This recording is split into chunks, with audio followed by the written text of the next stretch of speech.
मोदी सरकार की तरफ से आज अपना बजट पेश कर दिया गया है, जिसमें आम लोगों के लिए और किस तरीके का ये बजट रहा है, किसको कहाँ पे फ़ायदा मिला है, आपको हम एक इंडस्ट्रियलिस्ट और एक्सपर्ट से मिलवाते हैं। वो आपको बड़ी बारीकियों से बताएंगे, क्योंकि आमतौर पे जब बजट पेश किया जाता है तो लोग उसको नहीं समझ पाते क्योंकि टेक्निकली वो इतना ज़्यादा चीज़ें हो जाती हैं।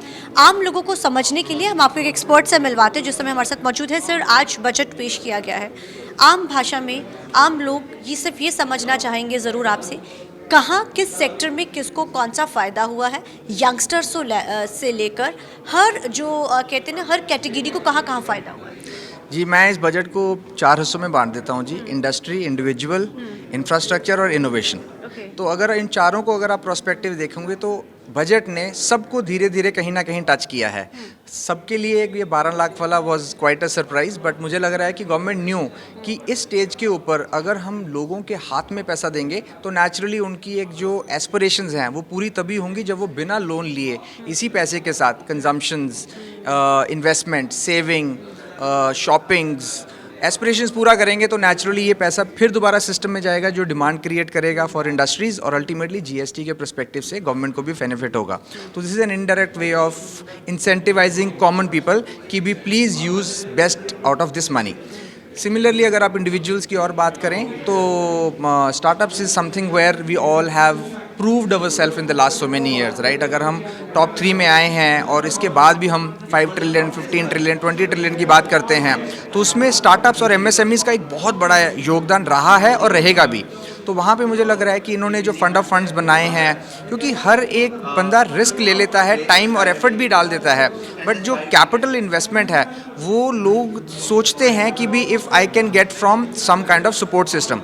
Government has build some fund of funds जिससे मुझे लग रहा है कि वो फर्स्ट जनरेशन या फर्स्ट टाइम एंटरप्रेन्योर्स के लिए भी उन्होंने एक फ़ंड क्रिएट किया है, वुमेन के लिए भी उन्होंने एक फ़ंड क्रिएट किया है जिससे एंटरप्रेन्योर्स भी एक नेक्स्ट अपनी पार्टिसिपेशन कंटिन्यू रख सकते हैं। Similarly in the case of अगर आप अब इंफ्रास्ट्रक्चर पे जाओ तो उन्होंने भी काफ़ी ज़्यादा इन्वेस्टमेंट्स जैसे उड़ान के बारे में बात की है, बिहार में उन्होंने सेंटर्स को सेटअप करने की बात की है, मखानाज का इंस्टीट्यूट सेटअप करने की बात की है। तो ये एक बेसिक इंफ्रास्ट्रक्चर होता है जो कि हम we have come a long way, but ये नहीं है कि हम आज भी ग्लोबल कंट्रीज़ या डेवलप कंट्रीज़ के से पीछे हैं, बट हमें उस रेस के अंदर अपने आप को और ज़्यादा अपॉर्चुनिटीज़ क्रिएट करके और ज़्यादा इंफ्रास्ट्रक्चर क्रिएट करके वो इकोसिस्टम बिल्ड करना है, जहाँ पे मुझे लग रहा है कि गवर्नमेंट ने काफ़ी ज़्यादा इनिशिएटिव्स लिए हैं। एजुकेशन लाइन में भी अगर आप देखें, उन्होंने कहा है आईआईटीज़ में they will increase the seats. उन्होंने मेडिकल लाइन में भी कहा है। जो जिक्र किया गया है, आपने एजुकेशन का जिक्र किया है, एआई को हम आगे, हालांकि हर चीज़ का बेनिफिट्स होते हैं और नुकसान दोनों चीज़ें होती हैं, तो क्या लगता है जो एजुकेशन को एआई से जोड़ेंगे, सेंटर्स की बात करी है, इसके अलग से फंड किया है, इसका फ़ायदा होगा हमारे? डेफिनेटली जी, मैं बहुत एडवोकेट करता हूँ आर्टिफिशियल इंटेलिजेंस को। रादर हम आर्टिफिशियल इंटेलिजेंस अपनी कंपनी फिनटेक में भी बहुत इम्प्लीमेंट कर रहे हैं। मुझे लगता है कि भी हिंदुस्तान में आज की डेट में इतना अच्छा डेटा है, चाहे आप हेल्थ केयर की बात कर लो, चाहे आप फाइनेंशियल सर्विसेज की, पेमेंट्स की, इन्वेस्टमेंट्स की, इतना जब डेटा क्रिएट होता है। सिमिलरली एजुकेशन में भी अगर आप देखो, स्मार्ट सिटीज़ में भी देखो, तो ये धीरे धीरे डेटा ही क्रिएट हो रहा है। अब इस डेटा को चैनलाइज करने के लिए इतना मैसिव डेटा को अगर आप इकट्ठा करके उसमें से एनालिसिस करने की बात करो तो artificial intelligence can really help us.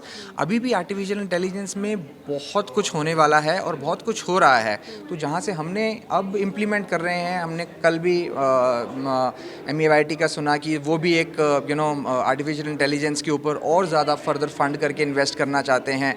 तो मुझे लग रहा है कि भी हिंदुस्तान में आर्टिफिशियल इंटेलिजेंस की जब इम्प्लीमेंटेशन निकल के आएंगी, गवर्नमेंट इनिशिएटिव लेगा, स्टार्टअप्स उसको अडॉप्ट करेगा और उसके बाद जो प्रॉब्लम स्टेटमेंट सॉल्व होती है, टेक्नोलॉजी आपकी प्रॉब्लम को समझ के उसके लिए आपके हिसाब से जब सोल्यूशन देता है तब आप उसको सेटिस्फाइड होते हो। I think artificial intelligence can really do wonders अगर हम उसको और constructively, positively with the support of government and with in the regulatory frame build करें और एंटरप्रेन्योर्स को उसमें लेके जाने के लिए एजुकेट करें। अपस्किलिंग है, क्योंकि artificial intelligence is not like physics और साइंस कि हमने स्कूल में छोटे होते से पढ़ी है। वो उसको पढ़ने के लिए भी अपस्किलिंग क्रिएट करना, लोगों को उसके बारे में अवेयर करना, एथिकली उस एआई की इम्प्लीमेंटेशन के बारे में बात करना, जब वो सारा कुछ इकट्ठा होता है तब एक नए एवोल्यूशन, नई इनोवेशन निकलती है। And startups are hungry for it. मुझे लग रहा है कि भी जो हमारे में ज़ील है वो आर्टिफिशियल इंटेलिजेंस के थ्रू अगर हम चैनलाइज करें, will be able to give right opportunities to young people who really want to build, but also will be able to solve the problems of India. Sir जैसे आपने जिक्र किया कि 4 categorise में आपने बांटा है आज के बजट को। अगर हम, क्योंकि आमतौर पे हम ये चीज़ सोचते हैं कि अच्छा इसको फ़ायदा हुआ, इसमें नुकसान हुआ, इस जो ये आपने कैटेगराइज किया इसमें जो फ़ायदा और नुकसान देखने, क्योंकि पहले हम क्या सोचते थे कि ये चीज़ सस्ती होगी है, गैस सिलेंडर, लेकिन इस बार वो वाली बजट की चीज़ें हमें देखने को नहीं मिली। इस बार का जो बजट है बड़ा डिफरेंट तरीके से आया। पहले हम कहते थे महिलाओं के लिए ये हो गया, अच्छा बच्चों के लिए हो गया, लेकिन इस बार बड़ा बजट जो पेश किया गया है बड़े अलग तरीके का, और उसमें वो छोटी वाली चीज़ें नहीं दिखी हैं, सिर्फ हमें बड़ी चीज़ें ही दिखी। राइट, नहीं सही कहा आपने जी। और मुझे लग रहा है कि भी हर एक ग्रोथ में 2 स्टेप होते हैं, एक होता है ब्लूप्रिंट और एक होता है फाइन प्रिंट। अब कहीं इन्होंने एस्पिरेशंस में बिल्ड किया ब्लूप्रिंट को कि भी हम अगले 2 साल में 5 साल में ऐसे बिल्ड करेंगे, राइट। अगर हम आज बात कर रहे हैं कि न्यूक्लियर पावर की 2030 तक की, तो हम 5 साल की प्लानिंग जब करते हैं तो वो एक नेक्स्ट होगा। फिर जब आप डिटेलिंग में जाते जाओगे, ये फंड ऑफ फंड्स कहाँ इन्वेस्ट होंगे, तो that is where I think the different budgets different year. But overall अगर आप देखें तो नंबर्स नहीं है, बट इसमें इन डेप्थ एफर्ट है, क्वांटिटी है, क्वालिटी है, जो कि मुझे लग रहा है कि भी अगर इसको एग्जीक्यूट किया जाएगा अगले 2 साल में, 5 साल में, 10 साल के अंदर, तो हम जिस लेवल पे अपने आप को जब डेवलप कंट्रीज़ की बात कर रहे हैं, वो जो मिसिंग डॉट्स हैं वो इस तरह के बजट से आपको एस्पिरेशन देते हैं कि भी गवर्नमेंट की भी लॉन्ग टर्म स्ट्रैटेजी है। शॉर्ट टर्म 12 लाख रुपया उन्होंने और ऐसे इंसेंटिव्स दिए हैं लोगों को, बट लॉन्ग टर्म के लिए बिल्ड करने के लिए टाइम लगता है। जिक्र किया मतलब कि इस बार जो बजट है, सर आई नो आप भी बिजी हैं, थोड़ा सा आपसे सिर्फ आखिरी सवाल ले रही हूँ मैं कि जिस तरीके से आपने जिक्र किया कि इस बार जो बजट है वो वाला नहीं है, लेकिन इस बार लॉन्ग टर्म को लेकर क्या हम ये इस बजट को इस नज़रिए से देख सकते हैं कि जिस तरीके से हम ग्लोबली आगे बढ़ रहा है इंडिया, तो कहीं ना कहीं मोदी जो देश के प्रधानमंत्री, उनका ये विज़न था कि हम जो विदेशों में जो लगातार वो जो उनके टूर रहते हैं, कहीं ना कहीं वो टूर का जो असर इस बार बजट्स में दिखा, वो चाहते थे कि उनके कम्पीट करने के लिए, हम अपनी इंडिया को बहुत ऊपर ले जाने के लिए इस बार ये बजट की रूपरेखा पूरी बदली गई। सी बजट तो डेफिनेटली डिफरेंट है जी इस बारी।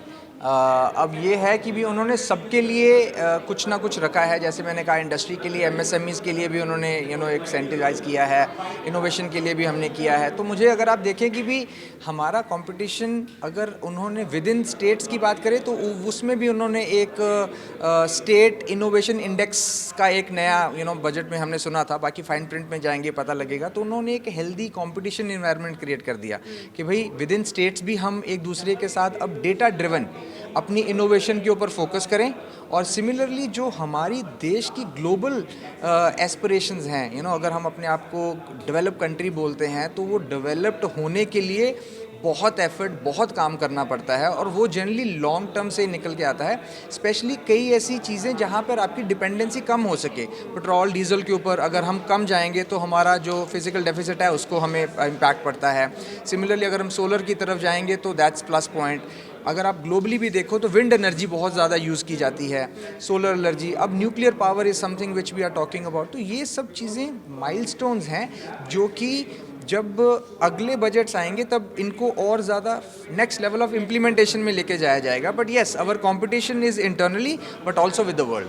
Thank you so much sir. Thank you very much. तो ये थे हमारे साथ बात करने के लिए इंडस्ट्रियलिस्ट, जिन्होंने बड़ी बारीकी से बताया कि इस बार का जो बजट है वो पिछले कई सालों के बजट से बड़ा अलग बजट है इस बार। और इस बार जहां हर एक तबके को देखा गया, लेकिन इस बार ग्लोबली जो है किस तरीके से हमने अपने देश को आगे लेके जाना है, इसके ऊपर बड़ा जोर जो है दिया गया है। कैमरामैन अर्जुन के साथ चंडीगढ़ से TV9 के लिए मनप्रीत को।